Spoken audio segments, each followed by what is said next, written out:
বন্ধুরা, যোগা করলে অনেকটা ভালো থাকা যায়। তাই আমরা যোগা করব। অনেকের হাতে ব্যথা, হাত এরকম ভাবে এরকম ভাবে এরকম ভাবে এইরকম করবে, তারপরে হাতটাকে এই রকম ঘোরাবে। যাদের ফ্রোজেন শোল্ডার আছে এরকম উল্টো সিধে এরকম করে ঘোরাবে।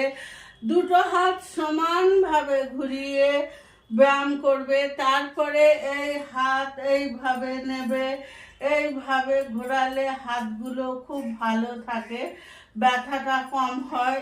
এই হয় এরকম সোজা করে এইরকম করে এইরকম করে ব্যায়ামগুলো করতে হবে। তারপরে এরকম করে করলে ব্যায়াম, ফ্রোজেন শোল্ডার বলো, হাতের ব্যথা বলো, সব কমে যায় এইভাবে ঘুরিয়ে এইরকম। আমি যোগা টিচার, যোগা করাই। এইগুলো করলে ঘাড় শোল্ডার সব ভালো থাকে, ব্যথা হয় না। এখন স্পন্ডলাইটিসটা খুব বেশি, তো এইটা করব 10 বার 10 বার করে।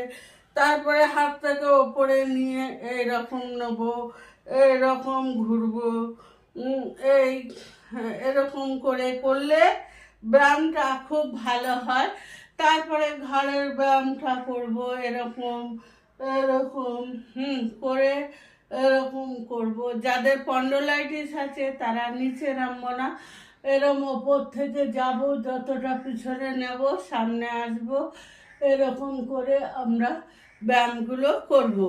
করলে আমাদের শরীর খুব ভালো থাকে আর ব্যথা বেদনা খুব